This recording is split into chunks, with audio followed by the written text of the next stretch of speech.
오늘 우리에게 주시는 하나님의 말씀 창세기 18장 16절 말씀부터 21절까지에 있는 말씀 보도록 하겠습니다.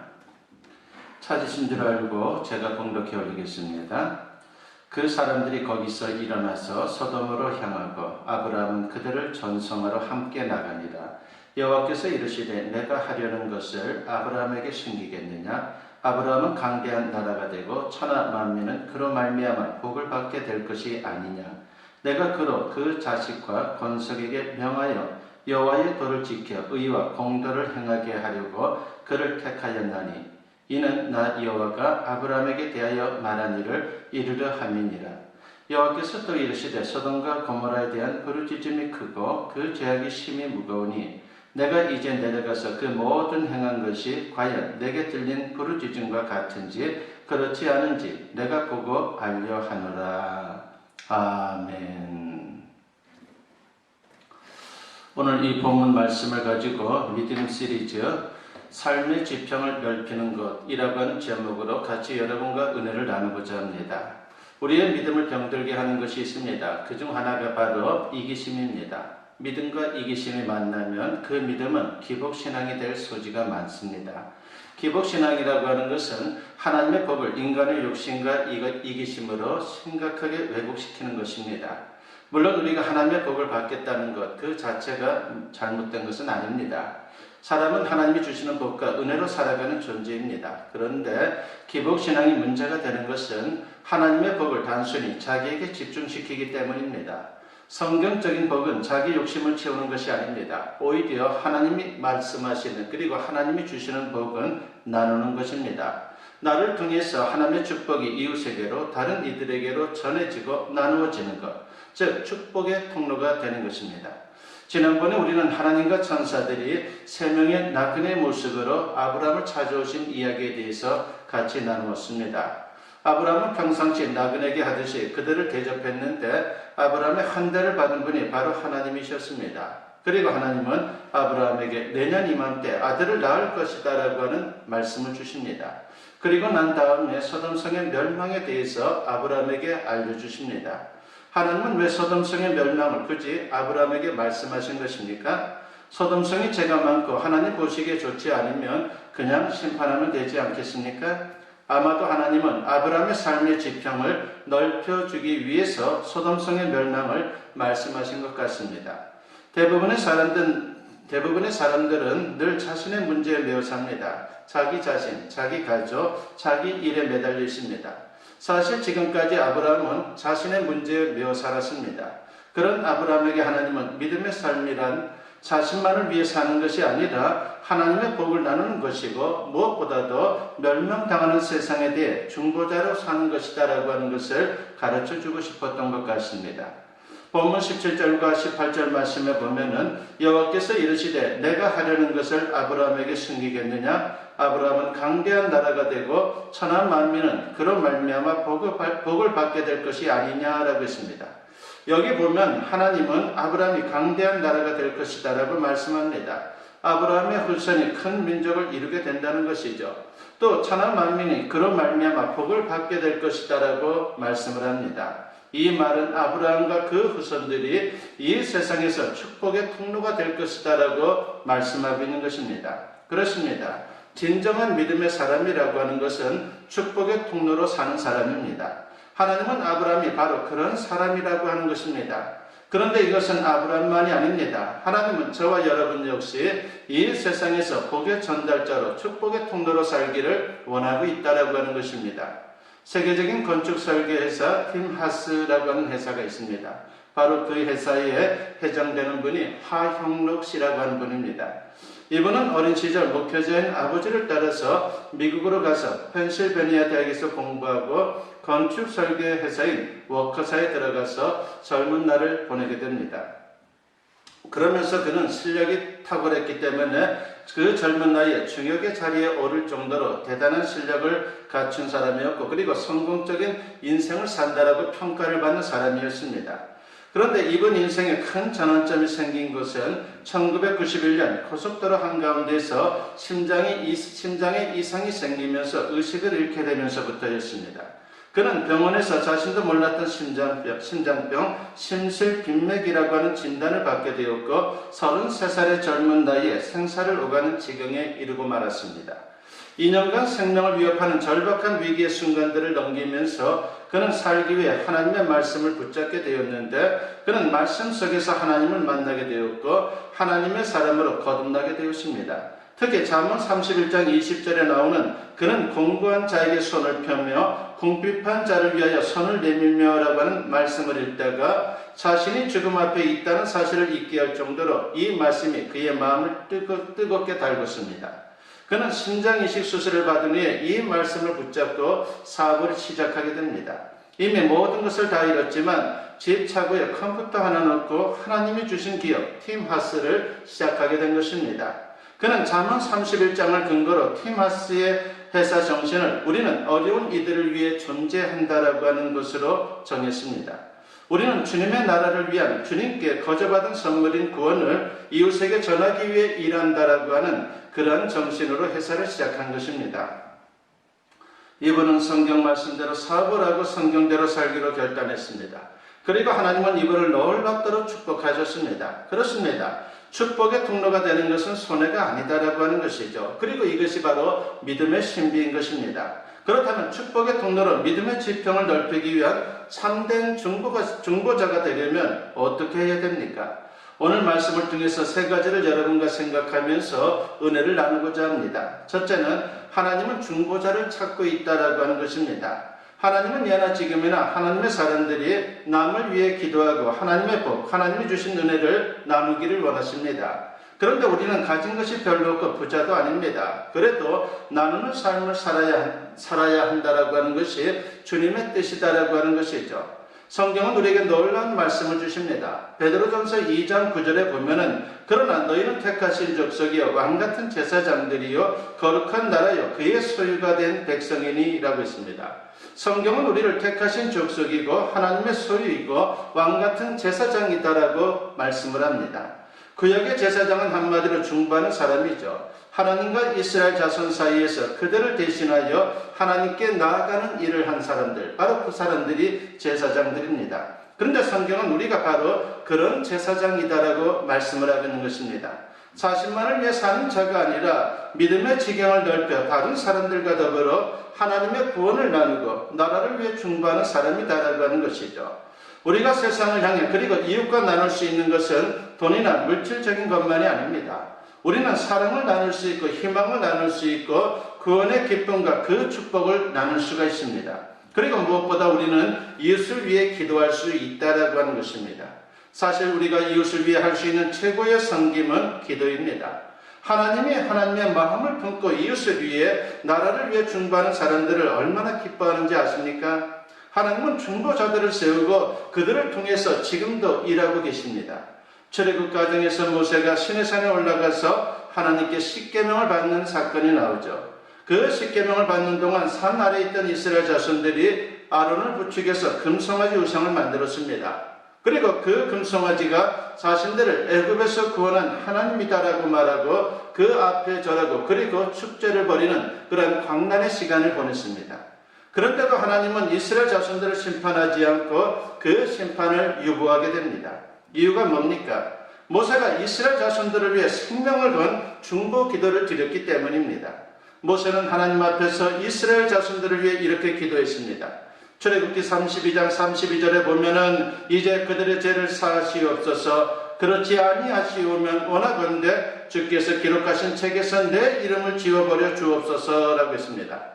모세는 자신의 생명을 걸고 기도했습니다. 그런데 놀라운 것은 하나님은 모세의 중보 기도를 들으시고 심판을 유보했다는 것입니다. 시편 106편 23절에 보면 이런 말씀이 나오죠. 그러므로 여호와께서 그들을 멸하리라 하셨으나 그가 택하신 모세가 그 어려운 가운데에서 그의 앞에 서서 그의 노를 돌이켜 멸하시지 아니하게 하였도다라고 했습니다. 바로 이 말씀은 출애굽기 32장의 사건을 요약한 말씀입니다. 그러므로 남을 위해 기도하면 자신만을 위해 기도하는 것보다 하나님이 신속히 그리고 기꺼이 응답해 주십니다. 그런데 중보 기도자는 숫자가 중요하지 않습니다. 한 사람이라도 간절한 마음으로 기도하게 되면 하나님께서 그 기도를 들으신다는 겁니다. 모세 한 사람의 기도가 이스라엘 백성 200만 명을 살렸습니다. 1905년 영국 웨일즈 지역에 에반 로버츠라고 하는 청년이 있었습니다. 그는 영국에 부패한 사람들을 건져 주십시오라고 하는 기도의 제목을 가지고 10년 이상을 자신들의 민족, 이스라엘, 영국 사람들을 위해서 기도했습니다. 그리고 2년 동안 10만 명의 구원을 얻는 놀라운 역사를 만들었습니다. 그때 많은 선교사들이 배출되었는데 그들로 인해서 그 부흥의 역사가 1907년 평양 장대현 교회로 이어지게 됩니다. 그러면서 아무 소망 없던 이 땅에 복음의 역사가 나타났습니다. 다른 사람을 비판하는 것은 누구나 할 수 있는 것입니다. 그러나 다른 사람의 아픔을 나의 아픔인 것처럼 다른 사람의 허물을 내가 부둥켜 안고 기도하는 것은 그리스도인들만이 할 수 있는 것입니다. 그러므로 우리가 기도하면 민족을 살릴 수 있는 것이고 우리 가정과 세상을 변화시킬 수 있게 되는 것입니다. 바로 주님이 원하는 참된 중보자가 되는 우리 모두가 되었으면 합니다. 두 번째로 오늘 말씀을 통해서 우리가 생각해 보고자 하는 것은요, 하나님을 알아야 중보할 수 있다라고 하는 것입니다. 오늘 본문을 보면 두 천사가 소돔성을 향해 떠난 다음 아브라함은 하나님 앞에 서서 소돔성을 위해 중보하기 시작합니다. 본문 22절과 23절에 보면은 그 사람들이 거기서 떠나 소돔으로 향하여 가고 아브라함은 여호와 앞에 그대로 섰더니 아브라함이 가까이 나아가 이르되 주께서 의인을 악인과 함께 멸하라 하시나이까 라고 했습니다. 두 천사가 소돔성을 향해 가고 난 다음에 아브라함이 하나님 앞에 그대로 서 있고 하나님께 가까이 나아가 소돔성을 위해 구하기 시작했다고 말씀을 하고 있는 것입니다. 여기서 우리가 주목해야 할 구절이 있습니다. 그것은 바로 아브라함은 하나님 앞에 서 있었다는 것이죠. 그리고 아브라함이 가까이 나아갔다라고 말씀을 합니다. 왜 이 말씀이 중요한 것입니까? 그것은 하나님과의 친밀한 관계를 나타내는 말이기 때문입니다. 우리가 상대방을 알려면 그분과 같이 있어야 합니다. 같이 있지 않고는 함께 시간을 보내지 않고는 상대방을 제대로 알 수 없습니다. 우리가 하나님을 더 깊이 알려면 주님 앞에 가까이 나가야 합니다. 그런데 아브라함은 하나님 앞에 섰고 하나님을 가까이 했습니다. 그리고 하나님을 깊이 알아가기 시작했습니다. 그렇게 해서 하나님은 의로운 분이고 동시에 자비로운 분이시다라고 하는 것을 그는 알게 되었습니다. 그래서 그는 하나님의 의로우심과 자비하심에 근거해서 소돔성을 위해 중보기도한 것입니다. 아브라함이 어떻게 기도합니까? 죄 없는 사람들을 악한 사람들과 함께 쓸어버릴 작정이십니까? 그 도시에 의인 50명이 있다면 어떻게 하겠습니까? 죄 없는 사람들을 악한 사람들과 함께 쓸어버리겠습니까? 저는 주께서 의인과 악인을 구별하지 않고 죽이실 것이라고는 생각하지 않습니다. 세상을 심판하는 분께서 공정하게 심판하셔야 하지 않겠습니까? 라고 그렇게 주님 앞에 말씀을 드리고 있는 것입니다. 아브라함은 지금 하나님은 정의의 하나님이기에 의인 50명을 소돔과 고모라성과 함께 멸망시킨다면 그것은 모순입니다라고 그렇게 큰 소리치고 있는 것입니다. 아브라함이 이렇게 기도할 수 있었던 것은 그가 하나님을 가까이 함으로 하나님이 어떤 분인지를 알고 있었기 때문입니다. 모세는 하나님께서 의로우시기에 소돔성을 멸망시키지만 하나님의 자비하신 성품 때문에 조카 롯을 구원하실 것이다라고 굳게 믿었습니다. 그러므로 우리가 세상을 위한 중보자가 되려면 지금보다 더 하나님을 가까이 하고 더 그분을 깊이 알아야 합니다. 본문에 보면 아브라함의 기도를 들으신 하나님은 놀랍게도 이렇게 응답하십니다. 26절의 말씀에 보면은 여호와께서 이르시되 내가 만일 소돔 성읍 가운데에서 의인 50명을 찾으면 그들을 위하여 온 지역을 용서하리라고 했습니다. 얼마나 소망적인 응답입니까? 그래서 세 번째로 우리가 생각해 보고자 하는 것은 하나님은 언제나 중보자를 생각하신다는 것입니다. 하나님의 성품을 확인한 아브라함은 여기서 끝나지 않고 다시 하나님께 기도합니다. 하나님, 50명에서 5명이 모자라면 어떻게 하겠습니까? 5명이 모자란다는 이유로 그 도시를 멸하겠습니까? 이번에도 하나님께서 45명이 그 도시에 있다면 내가 그 도시를 멸하지 않겠다라고 응답합니다. 그러자 아브라함은 기다렸다는 듯이 다시 40명이 있으면, 아니 30명, 20명, 그리고 마지막 10명이 있으면이라고 그 숫자를 줄이면서까지 계속해서 하나님께 소돔성을 위해 중보했습니다. 아브라함은 마치 하나님과 흥정하듯이 하나님께 매달려 기도한 것입니다. 어떻게 사람이 감히 하나님 앞에 이렇게 기도할 수 있단 말입니까? 그래서 아브라함 자신도 나는 티끌이나 재와 같사오나 감히 죽게 아뢰나이다라고 고백한 것입니다. 티끌이나 재와 같은 사람에 불과하지만 아브라함이 감히 흥정하듯이 그렇게 기도할 수 있었던 것은 아브라함이 하나님을 깊이 알고 그분과 친밀했기 때문이다라고 하는 것입니다. 하나님은 마치 자신이 그 소돔성에 사는 것처럼 자기가 당하는 문제인 것처럼 하나님께 매달리고 또 매달려 기도하는 아브라함을 기뻐하셨습니다. 만약 아브라함이 자신의 체면이나 이익을 생각했다면 이렇게 기도할 수 있었겠습니까? 아브라함은 어떻게 해서라도 소돔성과 그 성에 사는 조카 롯이 심판받아서는 안 된다는 마음에 소돔성의 멸망이 마치 자신의 문제인 것처럼 끈질기게 하나님께 기도하고 또 기도했습니다. 이런 아브라함의 모습에서 우리는 예수님을 생각해 볼 수가 있습니다. 예수님은 하나님의 아들이지만 우리를 구원하기 위해 인간의 몸을 입고 이 땅에 오셨습니다. 그리고 십자가에 달려 우리 대신 죽으셨습니다. 예수님은 우리 대신 수치를 당하셨고 매를 맞으셨습니다. 또 십자가에 달릴 때는 벌거벗은 몸으로 달렸습니다. 온갖 수치를 당했지만 그럼에도 주님은 포기하지 않았습니다. 끝까지 십자가의 길을 걸으셨습니다. 이유가 무엇입니까? 그것은 예수님이 하나님과 우리 사이의 중보자이기 때문입니다. 예수님이 중보자에게 포기하셨다면 우리는 구원받을 수 없었을 것입니다. 그러므로 우리가 남을 위해 중보하는 것은요, 예수님을 닮는 것입니다. 마지막 33절을 보면 하나님께서 아브라함과 말씀을 마치고 떠나가셨습니다. 그리고 아브라함도 자기 곳으로 돌아갔습니다. 아무 역사도 일어나지 않은 것 같았습니다. 그렇다면 모든 것이 그냥 끝난 것입니까? 아브라함의 기도가 실패한 것입니까? 절대로 그렇지 않습니다. 하나님은 아브라함의 기도를 기억하셨습니다. 하나님은 반드시 우리의 기도에 응답하십니다. 19장을 읽어보면요, 소돔성은 멸망을 받았지만 롯은 그 가운데서 구원을 받았습니다. 창세기 19장 29절 말씀에 보면 하나님이 그 지역의 성을 멸하실 때, 그 롯이 거주하는 성을 엎으실 때에 하나님이 아브라함을 생각하사 롯을 그 엎으시는 중에서 내보내셨더라고 했습니다. 하나님은 소돔성을 심판하셨지만 롯의 가정은 그 심판에서 구원하셨습니다. 누구 때문입니까? 아브라함 때문입니다. 롯이 의로사가 아니라 아브라함의 중보 기도가 있었기 때문입니다. 그래서 성경은 하나님이 아브라함을 생각하사다고 그렇게 말씀을 하고 있는 것입니다. 그렇습니다. 하나님은 지금도 아브라함과 같은 중보자, 예수님을 닮은 중보자들을 찾고 계십니다. 하나님은 우리에게 구원을 선물로 주지만은 구원받은 우리가 그 선물을 이웃과 나누기를 원하십니다. 오늘 말씀을 기억하면서 믿음의 지평이 넓어져서 하나님의 복을 이웃과 나눌 뿐만이 아니라 이 땅을 위해 그리고 이웃을 위해 기도하는 중보자가 되어서 죽어가는 가정과 세상을 살리는 일에 귀하게 쓰임 받을 수 있는 저와 여러분 모두 될 수 있기를 주님의 이름으로 간절히 축원합니다. 기도드립니다.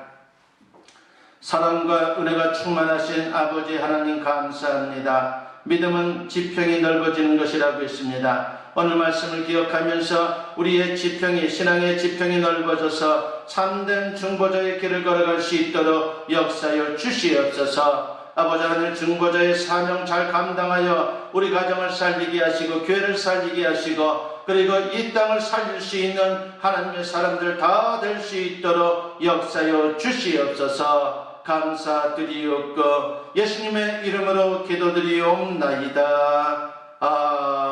아멘.